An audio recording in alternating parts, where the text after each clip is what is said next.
Hey there, guys, and welcome to the first part of Banjo-Kazooie Kurkoin Quest Gruntylvania. This is another level in the Kurkoin Quest series, and I've actually divided this level into two episodes because of how long it took, since, as it just so happens, this level happens to have more Kurkoins than the previous levels that I had looked over. And another thing that I should also point out is that for this episode, though not part 2, but for part 1, this has to be a post-commentary.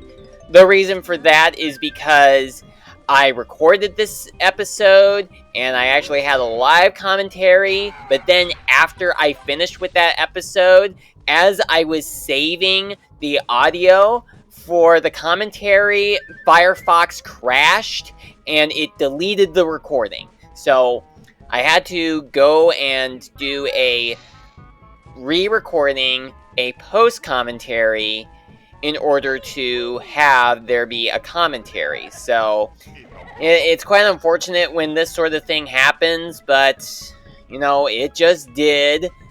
And now I'm having to do a post-commentary to make up for that. So anyway, this is a level that is like divided into a couple of sections.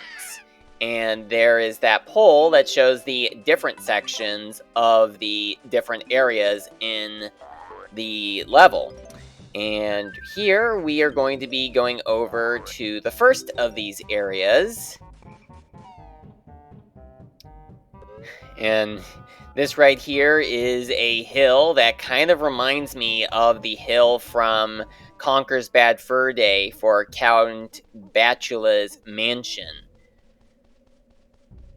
And that opening right there, it kind of reminds me of Sauron's eye from Lord of the Rings. I did not mention that in my initial recording, but that's what it looks like. And this right here is a red area, which I assumed was supposed to be hell. It does kind of look like it could actually be hell. But I think there is an actual name for that area. I can't remember what it is called, but I'll put its name up on the screen for you guys to see. So this right here is just a little red area, which is supposed to be kind of like a torn apart version of the rest of the level, because a lot of things that are in this realm right here are reminiscent of different areas of the rest of the level. Like, I think this is supposed to be the well. I've just realized that during this post-commentary, a well that we need to enter at some point later on in this playthrough. Now, given as to how this is a post-commentary, I pretty much do know where everything is, because I actually started doing this post-commentary right after I finished recording part 2 of this level's playthrough. So I pretty much know where everything is, but since since episode 2's commentary was live and not a post-commentary like this episode is, then you will need to excuse me when I mention, where is this, or where is that, when going over episode 2, because, well, in episode 2, I had the live recording, so do excuse me on that. But, you know, since I had already gone through this game when I'm doing this post-commentary, I'm not going to reveal to you about all of the different areas of this level if you have not checked this level out for yourself yet by the time you're watching this. So anyway, as it just so happens, this is the first of the Kurkoin levels in which I have done it well, maybe not entirely blind. Like, there were points in which I did need to look up some things during the recording of episode 2, but Apart from that, this is the first time in which I have done a nearly blind playthrough of the level. Like, I have not seen videos about this level before checking it out. So I had no idea where everything is. And I also went ahead and just simply stunned the skeletons rather than completely kill them, so I could be somewhat preservative of the gold feathers that I needed to collect, since I did not know where to find gold feathers. And I don't think that I knew where to find red feathers either. I think there was a point in which I found a fly pad to fly around. I think I will just cut to when I get to that, unless we get to another interesting point that is worth talking about. So here we are at the fly pad again, and I did not bother to land on that island when flying here before. Just went over to this broken up version of a castle, which is in another location in the same level. And we will get to that maybe later on in this episode or later on in episode 2. But when I was doing the initial recording here, it kind of reminded me a little bit of Ganon's castle, like either from Ocarina of Time or from Breath of the Wild. In fact, I think I actually brought that up at this point during the original live commentary for for this episode. And there we have found 2 Mumbo tokens. Certainly good to find those. Like, I think each of the levels in this series have 5 Mumbo tokens each.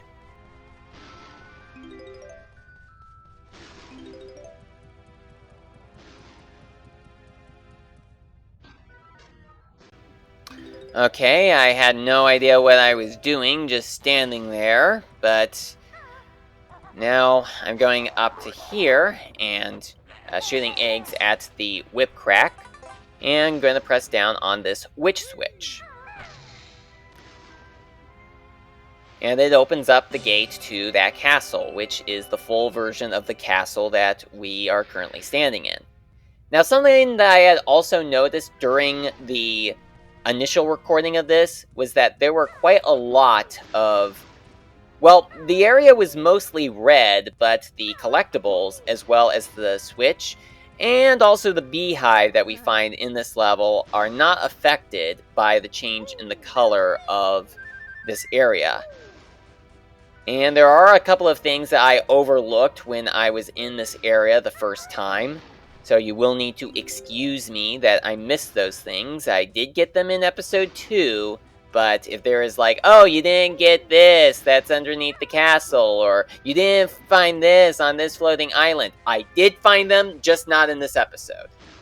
So I think that I may just go ahead and just skip over to the next critical part, and I'm going to point out that those floating clocks are just there for decoration. I don't think you can actually land on them. So they're just there for decoration. I'll just cut to when I get to the top of... Actually, never mind. I'm just going to keep on talking at this point. Up to... well, not up to, but just going to continue on as I land on top of this tree section here and shoot the eggs at the whip crack and get the first of the empty honey pieces in the game. Okay, well, I think now I will go on ahead and cut to when I leave this area, because I'm pretty sure that I have found everything that I did find at this point, and I just fell through that branch. It looked like I could land on it, but no, I went right through it. At least I didn't take on any damage, fall damage. Now we are heading on out of this realm and heading back to the main section. Alright, and I'm now going to go ahead and speed through to the next point, so here we go.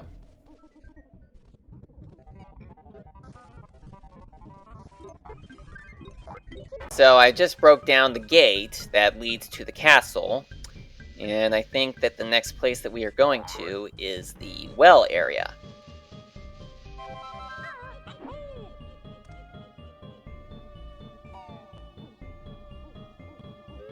And the well is apparently bigger on the inside than it is on the outside. Now, the well here kind of gives me some vibes from both Mad Monster Mansion and Creepy Castle. Maybe this was even taking the best of both of those worlds and putting them into one. And I'm also noticing during this post commentary that there are skulls shown at the bottom of the well. Were people like dropping dead skulls down into the well? I don't know, but it kind of feels like it could be that way.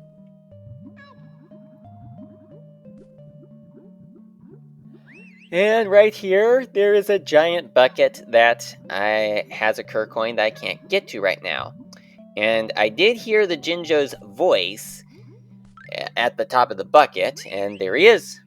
There's the Jinjo. I was actually thinking that the Jinjo might have been inside the bucket, but nope, he was on top of it. So that Kurkoin is one that we won't be able to get until we have the transformation later on. And there was another opening that we needed to get into, and that's just a hole that the transformation is supposed to be coming out of. And I'll show that off in part 2. But there is another opening for regular Banjo and Kazooie to go through. And there it is. It did take me a while to find it during this, but here it is. Here's a little underwater tunnel that leads into another room.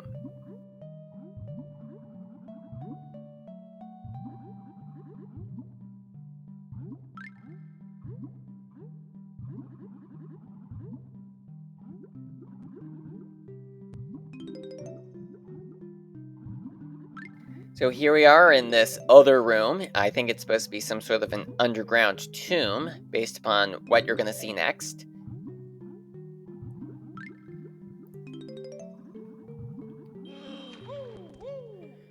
And now we are going to break open this coffin, which had a Kurkoin inside, and thankfully not a vampire or some sort of a monster who would get up and say, "How dare you disturb my sleep," and would probably then totally scared me. So, thank goodness for that. I will go ahead and speed through this and cut to the next major location.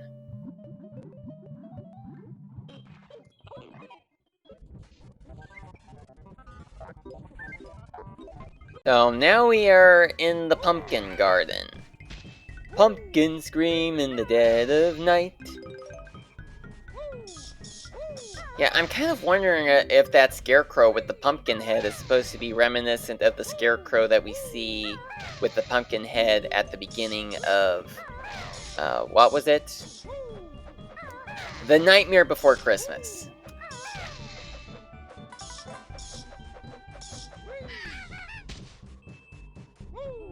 What I'm doing now is smashing through all of these pumpkins, some of which do have musical notes underneath them, and others that do not.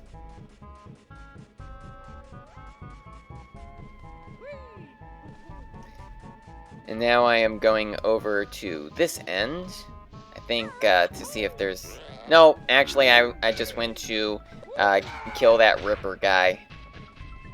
And maybe also see if I could find... Well, I'm not sure. And then here's a hall with all of those trees with those evil-looking eyes. Not sure if that's from another game or something, like a Banjo game or a Donkey Kong game or whatnot. I don't know. And something to point out is that I think that the background music comes from, was it... Banjo Pilot. It came from Banjo Pilot. So that's certainly an interesting choice of music. And now we are in this swampy area, which kind of reminds me of that swamp level from Ukulele. I forget what it's called, but that swamp level, I'm not sure if Mark Kurko took inspiration from that swamp level when creating this swamp area. But that's what it reminds me of.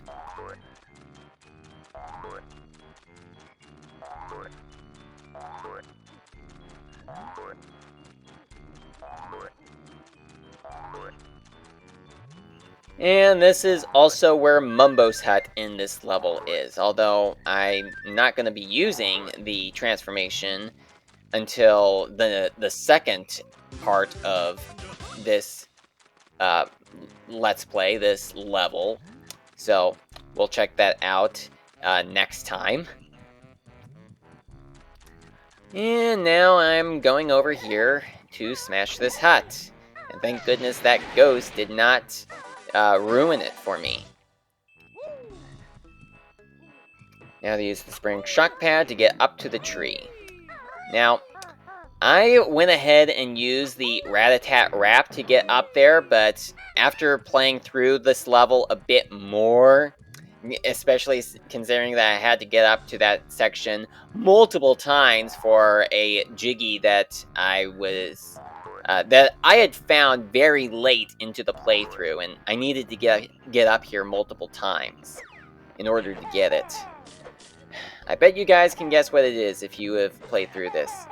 And I was having a bit of difficulty with this whip crack because I kept firing these eggs, but you know, I just fired multiple eggs, and at least two of them hit the whip crack before, and I had fired 3 eggs at once, and not even one of them hit it.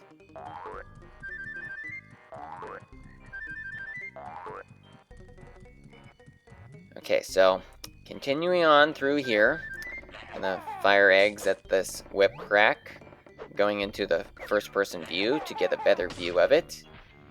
And that honey piece just dropped into the swamp water. I did wonder if the swamp water was insta-death or not, but I'm gonna go ahead and tell you right now, it's not insta-death.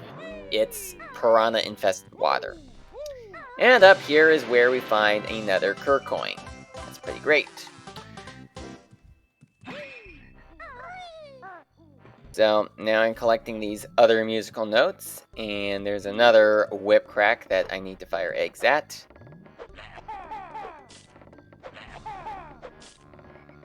And this time, I was able to get it without needing to change my position on where the eggs were being fired.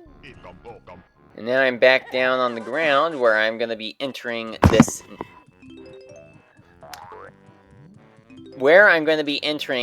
next shack. I do apologize for what happened with the audio. I accidentally hit my hand on the microphone. Didn't mean for that to happen. Alright, so this is a little hut right here. I did wonder if anybody lived here, but I didn't find anybody. And I also heard the sound of a Jinjo in here, and I assumed that the Jinjo was found inside of this urn, and that maybe I was going to need to use the transformation to get into the urn to get the Jinjo out.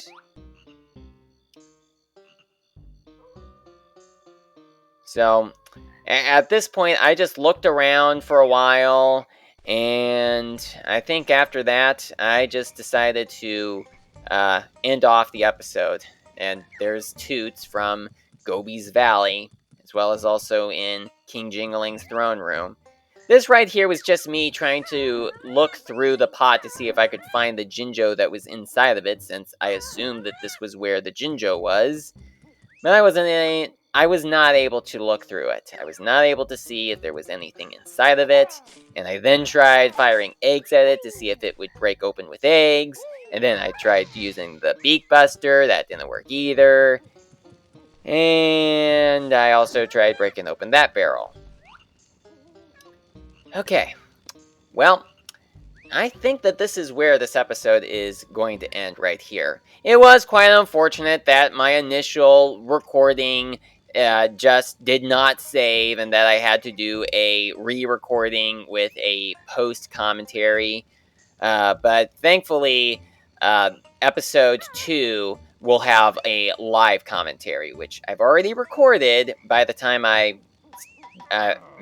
started doing this post commentary. So thank you so much for watching, and I hope that you will enjoy part 2 when that comes out. I'll see you next time.